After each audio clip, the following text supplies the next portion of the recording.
ॐ सदाशिवसमारम्भां शङ्कराचार्यमध्यमाम् अस्मदाचार्यपर्यन्तां वन्दे गुरुपरम्पराम्।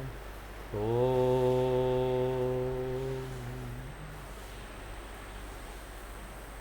अर्जुन ने भगवान से विश्व रूप दर्शन के लिए पूछा और हमने देखा कि विश्व रूप दर्शन के लिए दो चीज़ें चाहिए।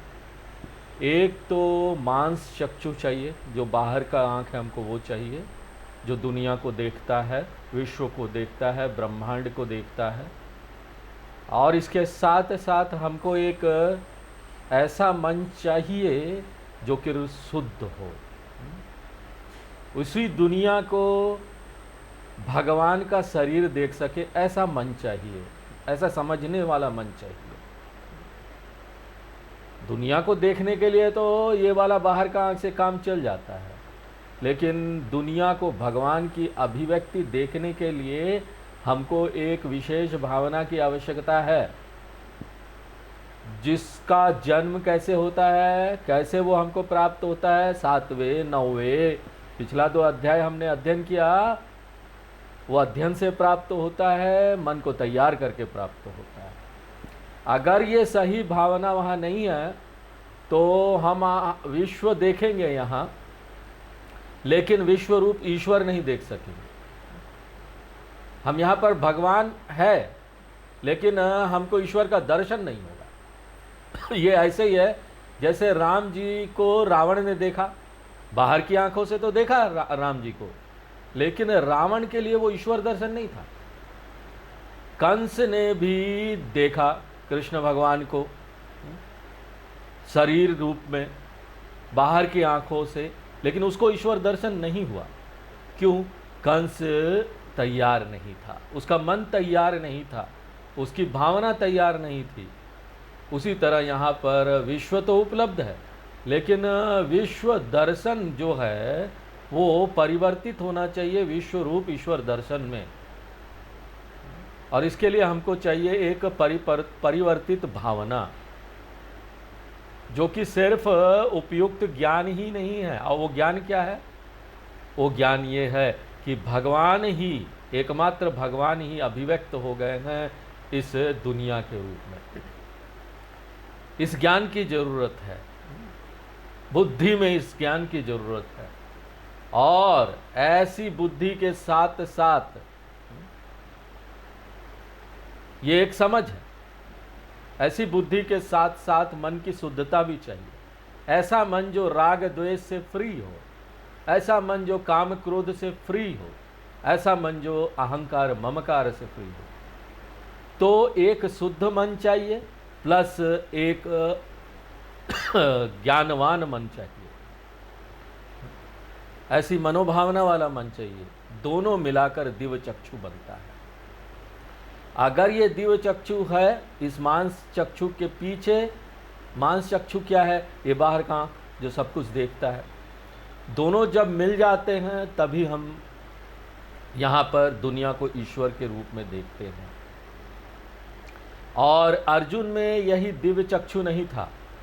विश्व रूप तो अर्जुन के सामने था, पर अर्जुन में कमी क्या थी? वो दिव्य चक्षु नहीं था।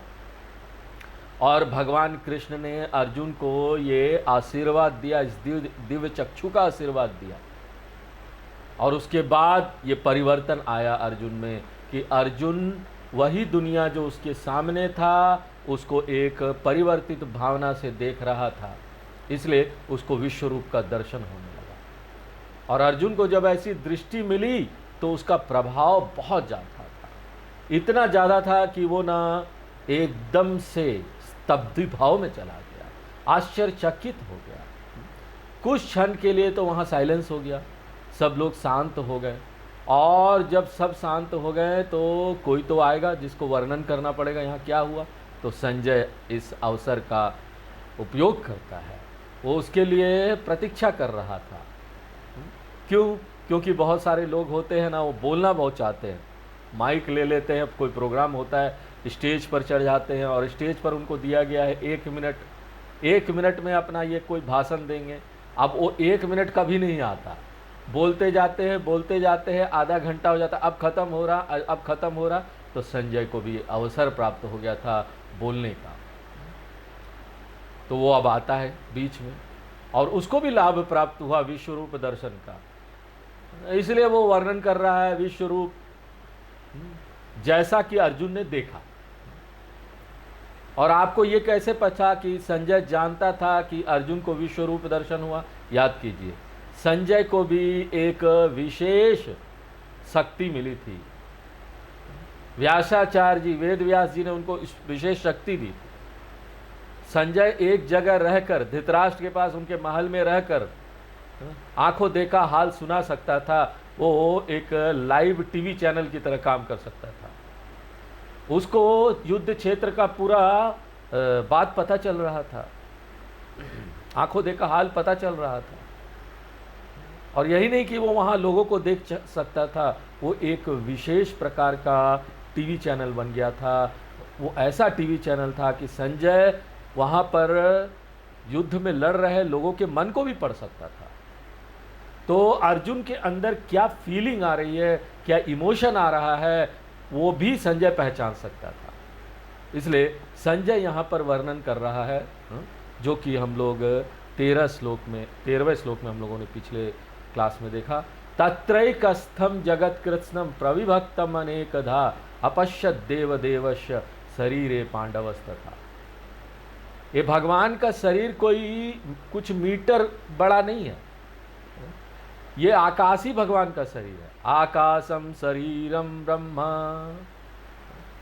और ये भगवान का आकाश शरीर में पूरा ब्रह्मांड को देखा, जो कि कई भागों में विभाजित था। आकाश गंगा के रूप में कई भागों में विभाजित था, सौरमंडल के रूप में। उसके बाद नीचे आइए तो ग्रह आ जाते हैं, कई महाद्वीप आ जाते हैं, द्वीप आ जाते हैं। तो अर्जुन ने ये देखा और संजय ने भी ये देखा। संजय ने देखा कि अर्जुन देख रहा है।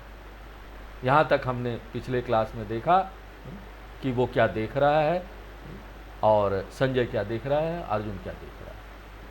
आगे हम लोग 14 नंबर श्लोक पढ़ते हैं। ततः स विस्मयाविष्टः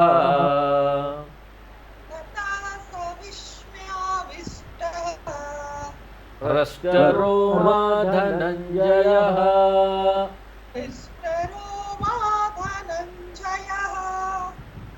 प्रणम्य शिरसा देवम्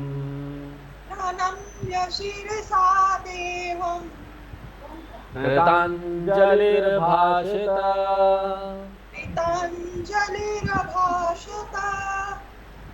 क्योंकि अब अर्जुन की दृष्टि में परिवर्तन हो गया था, इसलिए अर्जुन को इसका प्रभाव पता चल रहा था, इसका असर अनुभव में आ रहा था।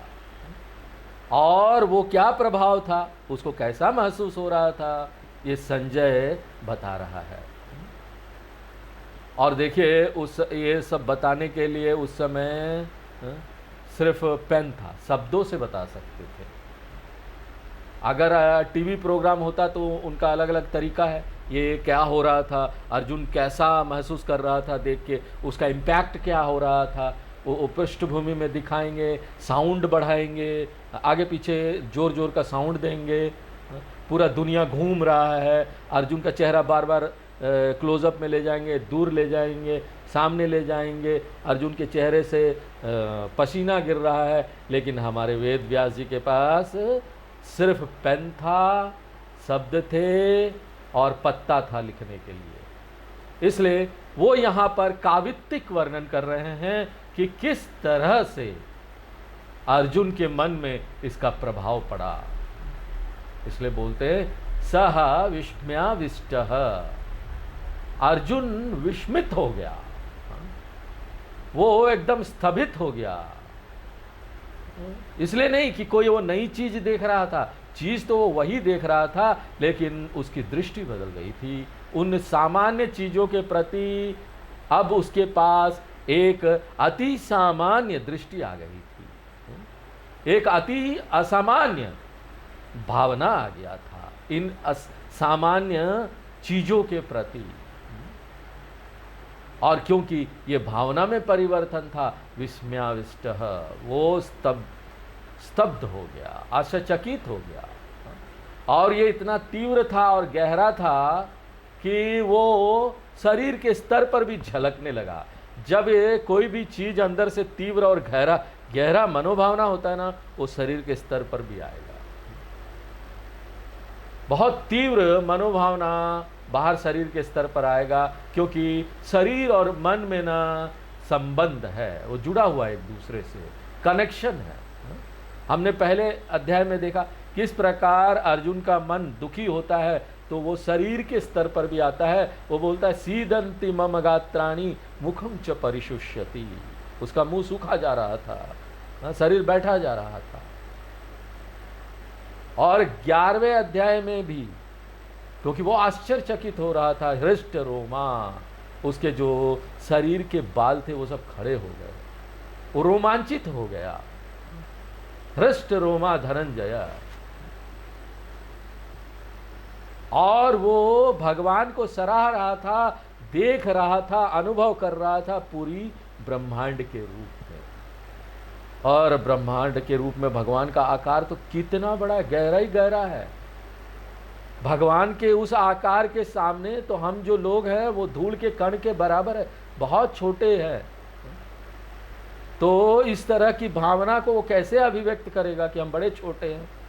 इतने बड़े भगवान, इतना बड़ा ब्रह्मांड, प्रणम्य शिरसा, हे भगवान मैं आपके सामने सिर झुकाता हूं, मैं तो धूल का एक कण भी नहीं हूं। जैसा कि हमने आपको बताया था कि ये पूरा जो ब्रह्मांड है भगवान का शरीर है। सौर्य मंडल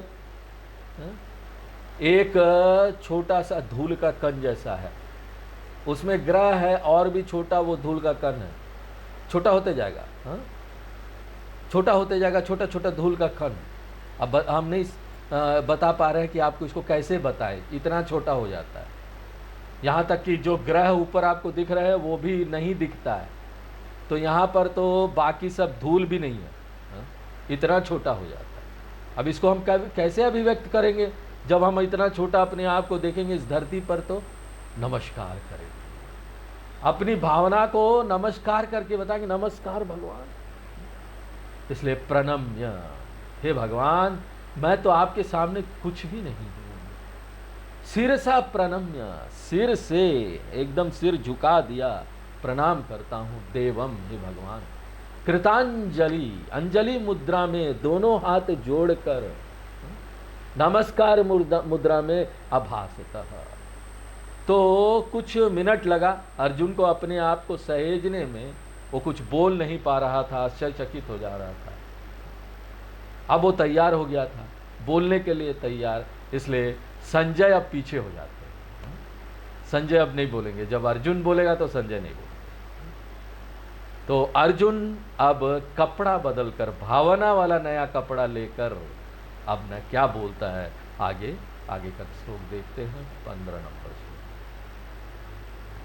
अर्जुन उवाच, अर्जुन उवाच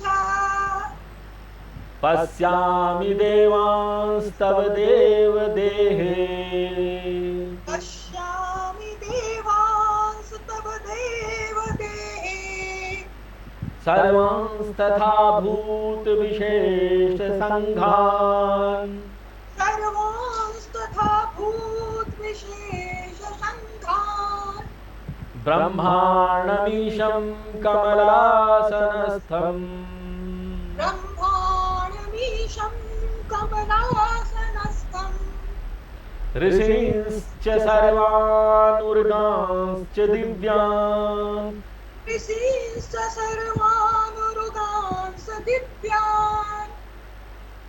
तो अब अर्जुन बोलना शुरू करता है और वो वर्णन करता है विश्व रूप का, जैसा कि उसने देखा वैसा वर्णन करता है। और वेद व्यास जी यहाँ पर ना हाईलाइट करना चाहते हैं कुछ वर्णन विश्व रूप का। तो किस तरह से हाईलाइट करेंगे? अगर कोई चीज लिखित रूप में है, शब्द रूप में, आपके पास कोई हाइलाइटर पेन भी नहीं है, आजकल हाईलाइट करने के लिए वो पेन आता है, हाइलाइटर पेन, येलो, रेड, आप उसको बोल्ड लेटर में लिख सकते हैं, अंडरलाइन कर सकते हैं, कंप्यूटर में इटैलिक्स में लिख सकते हैं। लेकिन पुराने ज़माने में क्या था?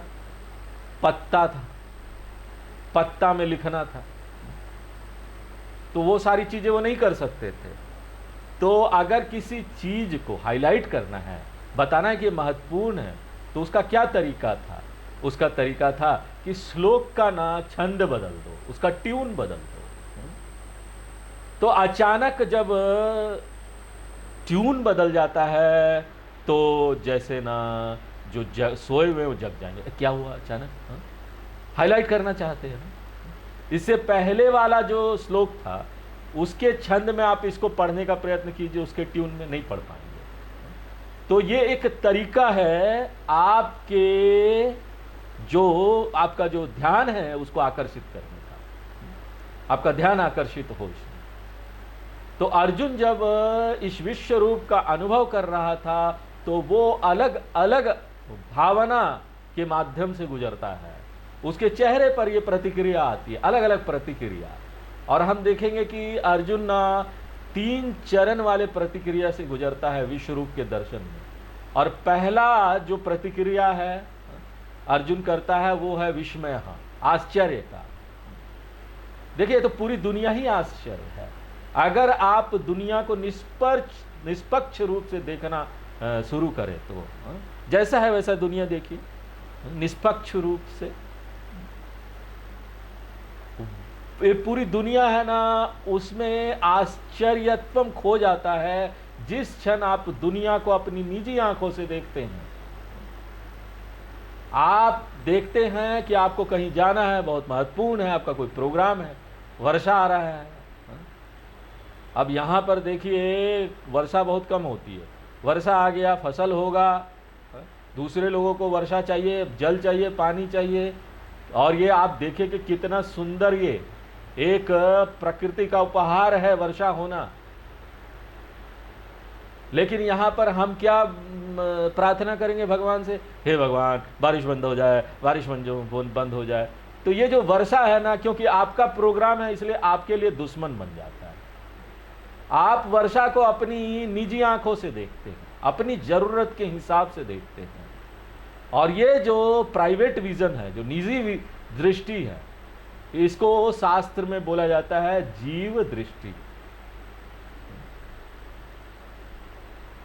एक रंगा हुआ दृष्टि, अपने सोच और विचार से आपने उसको रंगा है। और यही जीव सृष्टि ना यहाँ राग द्वेष के रूप में अभिव्यक्त होता है, काम क्रोध के रूप में अभिव्यक्त होता है, अहंकार ममकारा के रूप में अभिव्यक्त होता है।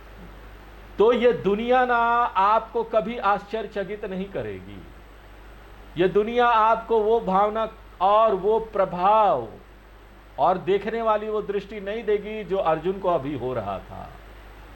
क्योंकि कृष्ण भगवान ने अर्जुन के मन से ये बाधा दूर कर दिया था।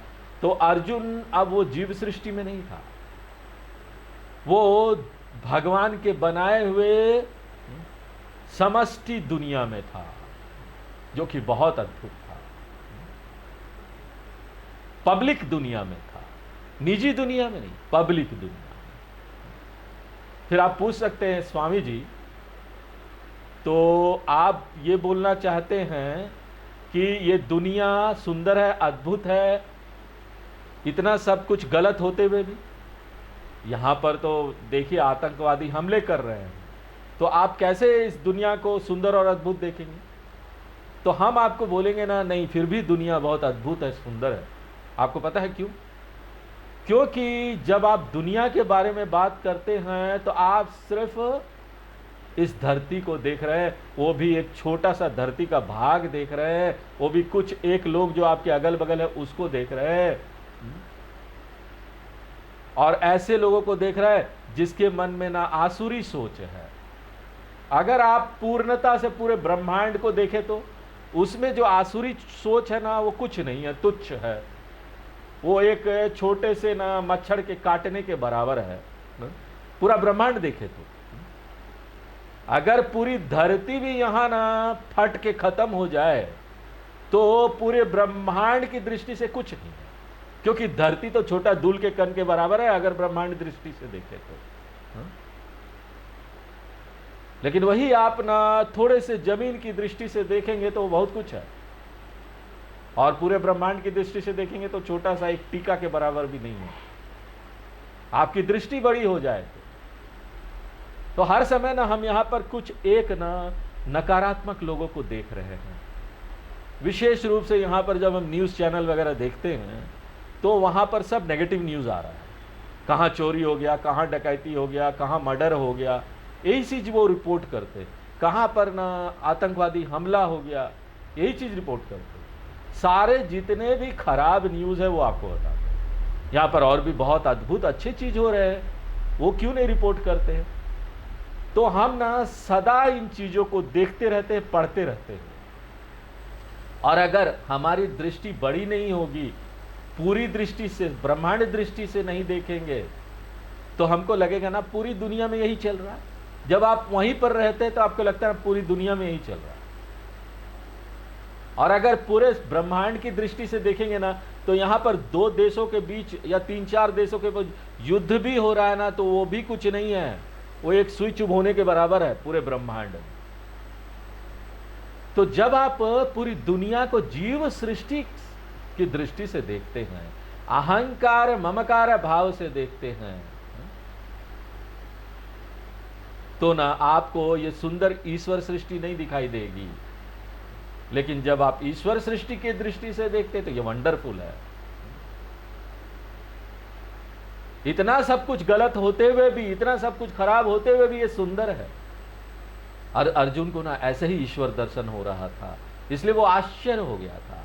आश्चर्य भाव जो है अर्जुन का, वो अभिव्यक्त हो रहा है श्लोक नंबर 15 से, और वो जाएगा श्लोक नंबर 22 तक। 15 से 22 तक अर्जुन आश्चर्य भाव अभिव्यक्त कर रहा है, और उसके बाद 23 से उसकी भावना में बदलाव आएगा, परिवर्तन आएगा, जो कि हम लोग उसी समय देखेंगे जब उस श्लोक को पढ़ेंगे। तो पहला जो अर्जुन का रिस्पॉन्स है वो वंडर का है, अद्भुत आश्चर्य। देखिए, कोई भी चीज बहुत बड़ा होता है ना, वो आपके लिए आश्चर्य बन जाता है। आप समुद्र की ओर देखेंगे, बहुत बड़ा है, आकाश की ओर देखेंगे, पर्वत की ओर देखेंगे, और वही क्यों जलप्रपात देखेंगे तो यहाँ पर कनाडा में, अमेरिका में नायग्रा फॉल है, बहुत बड़ा जलप्रपात है, दुनिया का सबसे बड़ा, और उसको आप देखेंगे इतना बड़ा है कि आप आश्चर्य हो जाएंगे। तो आश्चर्य होने का, कोई चीज को देखकर आश्चर्य होने का पात्रता क्या है? बहुत बड़ा कोई चीज है तो वंडरफुल है। तो फिर विश्व रूप तो कितना बड़ा है, उसकी बात ही क्या करनी। जितना आप विश्व रूप की तरफ देखेंगे वो अद्भुत है, सुंदर है। इसलिए अर्जुन बोलता है, हे देव तव देहे, हे देव आपके शरीर में, अहम देवान पश्यामि, मैं यहां पर भगवान सब देवता लोग को देख रहा हूं। जब यहां देहे शब्द का उपयोग होता है ना, तो कृष्ण भगवान का शरीर नहीं है, ये आकाश शरीर वाले विश्वरूप कृष्ण भगवान है, ये हमको याद रखना चाहिए। उसमें हम सब देवता लोग को देख रहे हैं, सर्वान देवान तथा भूत विशेष संघान, कई करीब अलग अलग प्रकार के देवता, अलग अलग प्रकार के प्राणी, भूत यानी प्राणी, विशेष यानी अलग अलग प्रजाति के, छोटे से कीड़े से लेकर बहुत विकसित प्राणी तक, मनुष्य तक, भूत विशेष संघान, बहुत प्रकार के संघान। और यही नहीं कि मैं इनको देख रहा हूं, ईशम ब्रह्मानम, मैं यहां भगवान ब्रह्म जी को भी देख रहा हूं, जिन्होंने सृष्टि बनाई, जो कि कमलासन स्तंभ है, जो कि कमल के फूल पर बैठे हुए हैं। पुराणों के अनुसार ब्रह्मा जी का जन्म भगवान विष्णु के नाभि से हुआ था, पद्मनाभा, और वो कमल फूल में बैठे हुए निकले थे। तो ये एक सिंबॉलिक, प्रतीकात्मक प्रस्तुति है। भगवान विष्णु प्रतीक है समष्टि कारण शरीर का, और ये जो कमल का फूल है वो प्रतीक है समष्टि सूक्ष्म शरीर का। और ब्रह्मा जी किसका प्रतीक है? समष्टि सूक्ष्म शरीर का, प्रतिबिंबित चैतन्य, वेदांत की तकनीकी भाषा में बोले तो। और इसी को ना प्रतीक रूप में यहाँ पर प्रस्तुत किया गया है। अगर आप यहाँ पर समष्टि सूक्ष्म शरीर, प्रतिबिंबित चैतन्य आदि आदि बोलेंगे तो जिन्होंने वेदांत नहीं पढ़ा है उनके लिए ये समझना बहुत कठिन होगा। इसलिए बहुत सुंदर तरीके से यहाँ दिखा देते हैं कि कमल के फूल पर ब्रह्मा जी बैठे हुए आते हैं। अब आप ये मत पूछिए कि कोई व्यक्ति कमल के फूल पर कैसे बैठ सकता है, तो ये सारी चीजें ना प्रतीकात्मक है। तो ब्रह्मानम ईशम, यहाँ ईशा जो है ना विशेषण है ब्रह्मा जी के लिए। ईशा ब्रह्मानम यानी भगवान ब्रह्म। यहाँ ईशा का मन अर्थ महादेव शिव भगवान नहीं है ना। यहाँ ईशा का अर्थ है भगवान और ब्रह्मा, जो कि यहाँ पर कमल के फूल में बैठे हैं। सर्वान ऋषिश्च, और बहुत सारे ऋषियों को देखा, स्वर्ग वाले ऋषि, बात मत कीजिए इधर देखिए, दिव्यान जो स्वर्ग में हैं। तो यही नहीं, ऋषियों को देखा, उर्गान, उर्गान यानी सर्पों को देखा, वासुकी है, अनंत है, ये सब सर्प को देखा जो शिव भगवान के गले में है, विष्णु भगवान, आदिशेष। तो वहां पर ना भगवान के शरीर में अर्जुन ने 14 लोगों को देखा। अब देखिए यहाँ पर प्रश्न आ सकता है, जब अर्जुन ने विश्व रूप देखा तो क्या उसने सचमुच में इस दुनिया को देखा, 14 लोग को देखा, उच्च लोगों को, जैसे स्वर्ग लोग, भूवर लोग, सुअर लोग आदि? क्योंकि यहाँ पर बोला जा रहा है उसने ब्रह्मा जी को देखा, ऋषि, दिव्य ऋषियों को देखा, स्वर्ग वाले ऋषि। तो क्या उसने सिर्फ भूलोक देखा या फिर ना ये स्वर्ग वाले लोक जो थे वो भी देखे? देखो आप इसको ना 2 तरीके से देख सकते हैं। यहाँ पर श्लोक बोल रहा है कि अर्जुन ने इन सब लोगों को देखा, क्योंकि यहाँ ब्रह्मा शब्द का जिक्र आ रहा है, वो है यहाँ पर श्लोक में। सर्वान देवान भी यहाँ पर बोला जा रहा है, तो देव लोग धरती पर तो होंगे नहीं, वो सारे स्वर्ग लोक में। इसलिए क्या अर्जुन ने विश्व रूप के दर्शन के समय विश्व रूप में स्वर्ग लोक को देखा? तो एक चीज हम यहां देख सकते हैं कि उसने स्वर्ग लोक नहीं देखा। व्यासाचार्य जी इसको कवित्तिक रूप से, कविता के रूप में यहां पर वर्णन कर रहे हैं कि अर्जुन ने सब कुछ देखा। एक कवि जैसा होता है ना, बहुत सारी चीजें बढ़ा चढ़ा कर बोलता है किसी चीज को बताने के लिए। तो एक कावित्तिक वर्णन है विश्व रूप का। अब आपको कैसे पता चलेगा वो भी हम आपको बताएंगे कि ये कावित्तिक वर्णन है। क्यों आप इसका शाब्दिक अर्थ नहीं ले सकते हैं कि ब्रह्मा जी को देखा, स्वर्ग के ऋषियों को देखा तो स्वर्ग को देखा? आप ऐसे भी सोच सकते हैं। हम इसको कावित्तिक वर्णन इसीलिए लेंगे क्योंकि आगे जाकर भी आप देखेंगे ना कि विश्व रूप वर्णनम, उसी में अर्जुन ने भीष्म और द्रोण को भी देखा जो भगवान के मुख में चले जा रहे हैं और विष्णु भगवान उसको दांतों में दबाकर चूरा बना दे रहे हैं। ये विश्व रूप का जो वर्णन हो रहा है उसी में आएगा ये सारी चीजें।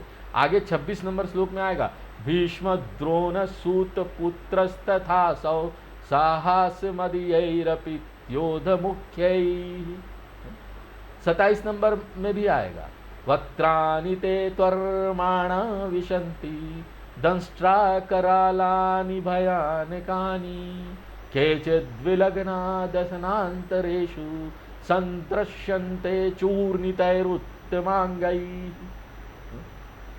तो यहाँ पर भीष्म, द्रोण, कर्ण आदि भगवान के मुख में घुसे जा रहे हैं और भगवान उनको दांतों में चबाए जा रहे हैं और वो मर जा रहे हैं। तो ये ना एक ऐसी घटना का ना कावित्तिक वर्णन है।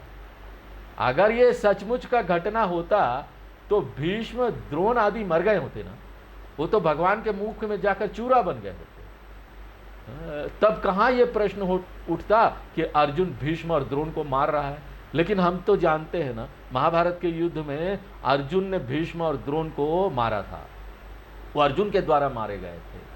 तो यहाँ पर उनके मुख में, विश्व रूप के मुख में ये लोग घुस रहे हैं और वो चूरा बन जा रहे हैं, ये एक कावित्तिक वर्णन है। हाँ? कविता के रूप में इसका वर्णन किया गया है। उसी तरह इस श्लोक में भी व्यासाचार्य जी ये वर्णन कर रहे हैं कि अर्जुन ने ना सभी लोगों को देखा। हाँ? ये सत्य नहीं हो सकता। ये एक दृष्टि की विलक्षणता है। उसने इन लोगों को ईश्वर शरीर में देखा।